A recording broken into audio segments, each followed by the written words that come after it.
Bom dia, meus irmãos, graça e paz.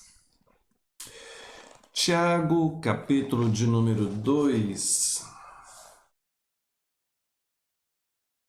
Não se deve fazer acepção de pessoas. Meus irmãos, não tenhais a fé em nosso Senhor Jesus Cristo, Senhor da glória, em acepção de pessoas. Ou seja, não devemos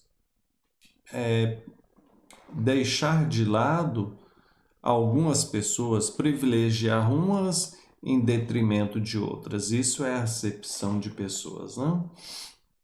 2. Se, portanto, entrar na vossa sinagoga, para os que não sabem, a sinagoga na época de Jesus era como se fosse um templo, né? Mas era um salão, um cômodo onde era lugar de ensino das escrituras. Então tinha o templo, que era o lugar dos sacrifícios, tá? E tinha as sinagogas, que eram os lugares de ensino. Pois bem, então podemos dizer, comparando aqui com os nossos dias, na nossa igreja, né? Se, portanto, entrar na vossa sinagoga ou na vossa igreja algum homem com anéis de ouro nos dedos e trajes de luxo, e entrar também algum pobre andrajoso em trajes ou melhor, e tratares com deferência, né? Ou seja, tratar com mais respeito, com consideração aquele que estava bem vestido, né? O rico, e aquele que é pobre não der atenção, falar para ele ficar em pé ou sentar ali debaixo dos seus pés, né? É isso que ele está dizendo. Isso seria fazer distinção de pessoas. Tratar bem um só porque é rico ou porque está bem vestido e o outro porque está mal vestido, é pobre. Isso não é correto. Verso 5. Escolheu Deus os que, porventura não escolheu Deus os que para o mundo são pobres, para serem ricos em fé? Veja, então não é questão de posição, de riqueza, de status. Deus escolheu pessoas de todos os povos, línguas e nações, de todas as situações e condições financeiras. Verso 8: Observai a lei régia segundo a Escritura, amarás o teu próximo como a ti mesmo. A lei régia, ou seja, a lei maior, é a lei do amor. Jesus resumiu tudo em amar a Deus e amar ao próximo. Verso 9: Se todavia fazeis acepção de pessoas, cometeis pecado. Então aqui fica claro que esse tipo de atitude de fazer acepção, de tratar de maneira diferente, isso é um pecado. E olha, isso infelizmente acontece. E nós precisamos tomar cuidado, né? Cuidado, trate todas as pessoas de igual forma. Sabia que o inverso também é errado. Tem gente que, quando vê uma pessoa humilde, pobre, trata muito bem aquela pessoa. Quando vê um rico, já ignora, já trata mal, como se aquela pessoa fosse culpada por ser rica, né? Veja, tanto o pobre quanto o rico precisam de Deus. E temos obrigação bíblica de tratar os dois com amor, com igualdade. Tá bom? Então não é tratar bem só o pobre, é tratar de igual maneira o pobre e o rico. 10. Qualquer um que guardar toda a lei, mas tropeçar em um só ponto se torna culpado de todos. Muito sério isso, né? Verso 14, meus irmãos, qual é o proveito se alguém disser que tem fé, mas não tem obras? Por acaso semelhante fé pode salvá-lo?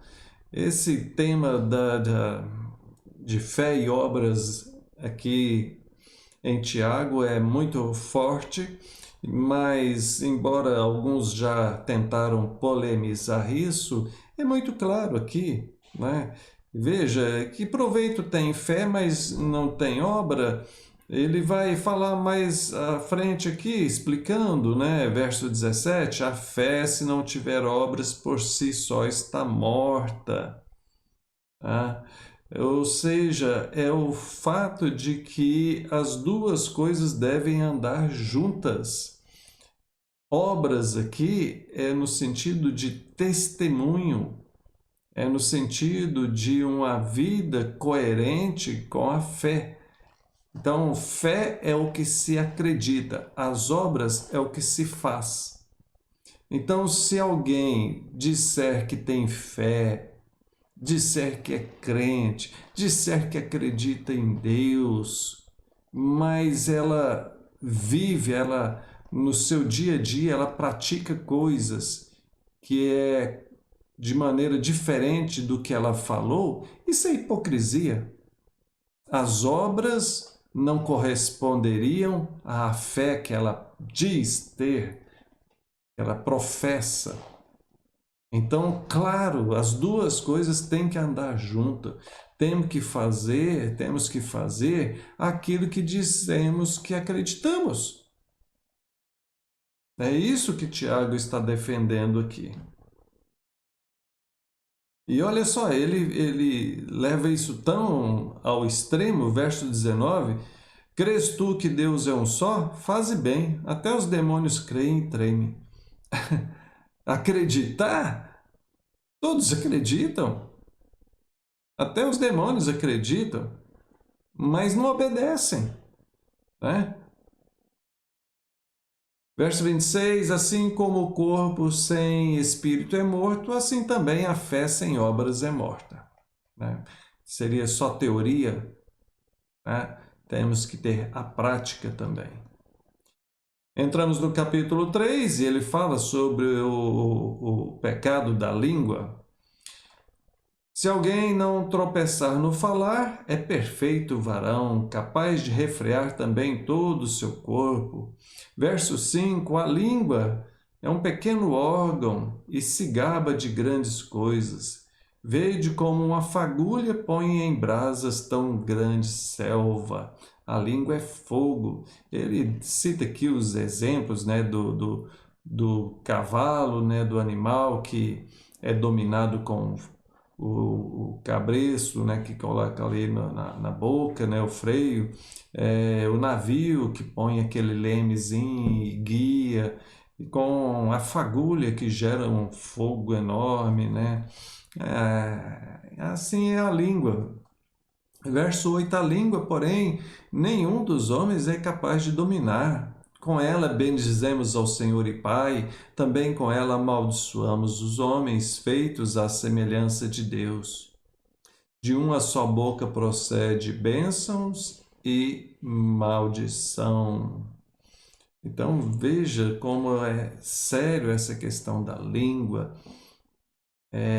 Pessoas que não têm domínio próprio, que qualquer problema já sai falando, blasfemando, maltratando. Muito cuidado, meu irmão, minha irmã, muito cuidado com fofoca, maledicência, muito cuidado com o falso testemunho, com a acusação, muito cuidado com a raiva, né? com tantas coisas que saem da nossa boca que não correspondem ao pensamento de Deus, que não corresponde aos ensinamentos de Jesus, né? Será que Jesus falaria o que você tem falado? Bom, então ele encerra aqui, verso 13: quem entre vós é sábio e inteligente, mostre em mansidão de sabedoria, mediante um condigno proceder, as suas obras. Verso 16: onde há inveja e sentimento faccioso, aí há confusão e toda espécie de coisas ruins. Então, o que sobressai aqui, fechando o capítulo 3, é que precisamos ter sabedoria no falar, no agir, para que a nossa vida, o nosso testemunho, aquilo que fazemos corresponda à fé que nós temos. Que Deus abençoe. Oremos. Pai, bendito seja o Senhor, obrigado por tua palavra. Dai-nos domínio próprio, controle da nossa vida, atitudes e palavras. Em nome de Jesus, amém. Deus abençoe, até mais.